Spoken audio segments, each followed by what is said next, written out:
Welcome to another episode of the Sparkles of Gold Astrology Manifesto podcast. My name is Nicolas Polimanakos, and this is 3 questions, and I am with Nadia Shah. Nadia. First question. What's your favorite astrological technique? Oh, that's a good question, Nicholas. Intuition. I'll put it at that. Intuition. Trusting yourself as you're going through the chart to see what stands out to you first and foremost. I know that there are a lot of very specific techniques out of there, calculating the distance between the closest planet to the ascendant so you can figure out, what happened to you when you were 2 months old or something like that, or what your situation of birth was like. I mean, there's so many techniques out there, but there's nothing like you see a chart for the first time and you sit back and you just look at it. You look at it and you trust that you've exposed yourself to the knowledge and the information you need so that you can have the language you need to express what it is that you're seeing, which is ultimately what you're feeling, right? And so I think really powerful things can come forward when you just let yourself sit back. And whether you're looking at it because you're a visual person, maybe you're looking at the aspects, maybe you're looking at where the planets are they above the horizon, below the horizon, on the east, on the west, whatever that might be, it's amazing how that first impression can just jump out at you, and it can really guide the reading going forward from there. Because the point of the reading is, I was very influenced by Jeffrey Cornelius, one of our legends, and he talks about the difference between a speculative reading and a realized reading. And so speculative reading is you pull out the techniques. You know that Venus square Pluto could mean 10 different things, and you say those 10 different things when you're in that moment of a reading. A realized reading is speaking truth to the client's moment. Speaking truth of the chart, speaking truth in a way that touches the heart of the moment and of the reading and of the client. And I think you can only do that when you've put in the time and put in the prep work and gone to all the conferences and done all that you need to so that you understand the symbolism.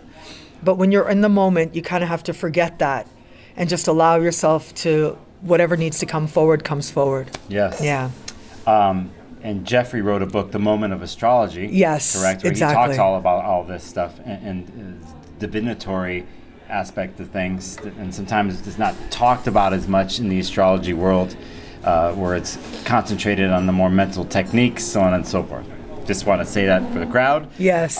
Shout out to Jeffrey Cornelius, my former prof, The Moment of Astrology. Now, I'll tell you that book, if you are a beginner, you may not necessarily know Jeffrey Cornelius, but once you get serious about astrology, once you reach that intermediate level, I mean, you know who Jeffrey Cornelius is. Yeah. He is legend in our field. Yeah. All right. Second question. Let's do it. All right. What is your earliest memory connected to astrology, or how you came about astrology, or the earliest? Okay, that's a great question. The earliest that I remember is being a little girl and looking up at the sky and seeing the stars and seeing the moon and feeling it in my heart. That is my early memory. I feel like we are born astrologers. It's such a fundamental, primal part of our spiritual nature as human beings, to look around us and to feel a connection to everyone and everything, including the sky, and to make meaning of everyone and everything, to apply it to our lives personally, to understand how our environment is speaking to us personally, to have that connection to how our experience is part of a larger wisdom. I think it's so innate. That's why the very earliest documents and cave drawings known to humanity are a documentation of the stars and what's happening in the sky and correlating it to events on Earth. And so if I had to say what was my earliest memories, and that's it. Okay. Yeah. That's good. That's good. All right. The last and third question. Awesome. What is a book you're reading right now is not connected to astrology, or you just finished, a book you just finished, or a book you're reading? Oh my God, I haven't read a proper book in such a long time, I'll tell you the truth. I haven't read a proper book in a long time. I like to watch certain video essayists, right? And so on YouTube, and so some people have really great ideas that I really enjoy that come from books. And so there's one video essayist, nothing to do with astrology here, FD signifier, and another essayist named T Noir.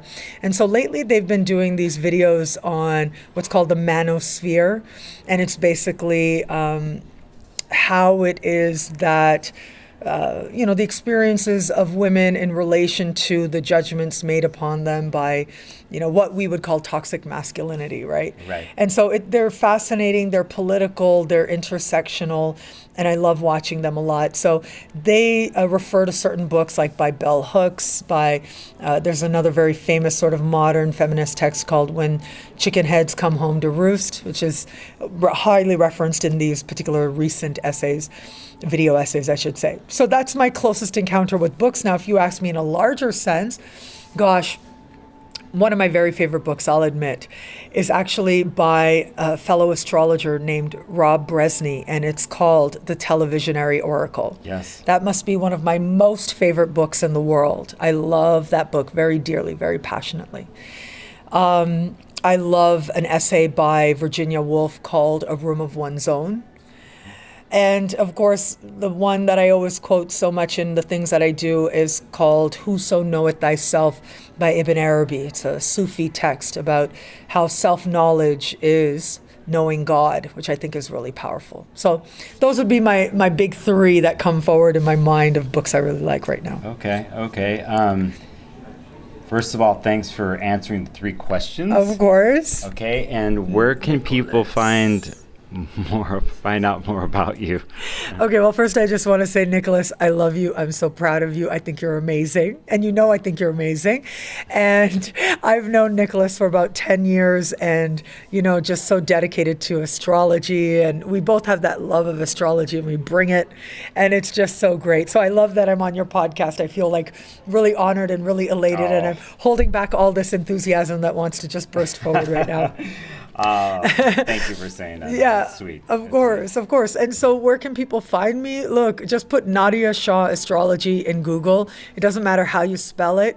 And I will show up. I will be there on the first, first million search results. Yeah, so you can find me all over the place, right? On YouTube, on Instagram, on my websites, Synchronicity University. Also, I'm very proud of my school. We have brilliant astrologers coming from all over the world teaching at my school online. And we have this thing, it's a very famous thing we call choose your tuition rate.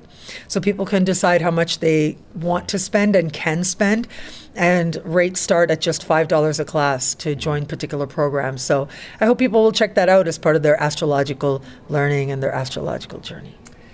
Nadia, thanks for being on the podcast. Woohoo! I was on your podcast.